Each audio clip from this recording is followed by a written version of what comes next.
Imagine a relentless seeker of glory, a man whose insatiable thirst for conquest eclipsed all else. Alexander the Great, his name echoing through the accounts of history, cared for only one thing: conquering the world. He hurled his armies into the face of battle, unburdened by the fear of defeat, as if he were a god who was gifted to never lose. In the year 336 BC, the young and ambitious Alexander ascended to the throne of Macedon, following in the formidable footsteps of his father, Philip II. He swiftly expanded his dominion over Greece and then set his sights on the vast riches of Asia.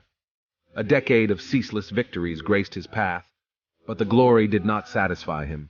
His loyal men, battle-worn, tired, and craving for a break, longed to return home and enjoy the treasures they had won. But for their king, riches were not enough, and his sole passion was conquest.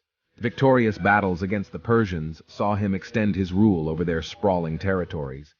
But it was what lay beyond, in the fabled land of India, that truly captured his imagination. However, little did he know, where this unquenchable thirst for glory was taking him next would be the beginning of his end. As he embarked on his Indian adventure in 327 BC, Alexander was driven by the tales of India's fabled prosperity and riches. But the journey was not easy. The journey was fraught with challenges, as he clashed with local kingdoms on his way to the northwestern reaches of the subcontinent. But Alexander, with his experience and tired but hardened warriors, laid waste to the smaller kingdoms in the region easily, eventually crossing the Sindhu River to take a break in Ambis Takshila and strategize his next moves. It was here that he encountered Porus, the formidable 8-foot-tall, fierce and mighty ruler of Keiki. Porus stood as the mightiest power in the northwest, and his valor challenged even the unbeatable spirit of Alexander. This battle, fought on the banks of the Gilam River in 326 BC, would come to be known as the Battle of the Hideous Peace, a paradoxical and momentous event in Indian history and Alexander's life. However, interpretations of this battle are fraught with contention. Some Western historians, eager to praise Alexander, paint a picture of Greek victory and Porus's surrender. Yet, the words of ancient Greek writers tell a different tale. They describe it as Alexander's most grueling trial. There was no lavish celebration after earlier triumphs against the Persians or in other major battles. Only after this encounter with Porus did the Macedonian army rejoice. Why? Because winning such a tough battle was indeed a cause of celebration. Alexander, impressed by Porus's valor, restored his kingdom along with Ambi's territories, a decision that baffles logic.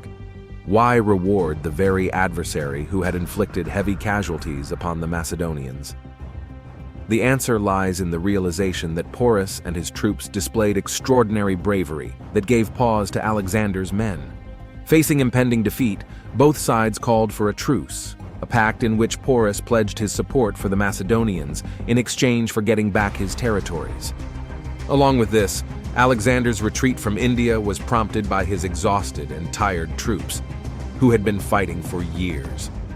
They realized if this one battle was so ferocious, climbing deep into the Indian territories would prove to be deadly for them. They begged their king to go back. Ultimately, Alexander's campaign in India was not the resounding success that his other conquests were.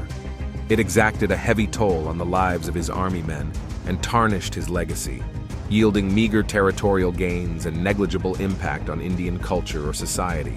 Reports suggest that he met his demise shortly after his return from India, possibly succumbing to wounds sustained in the battles.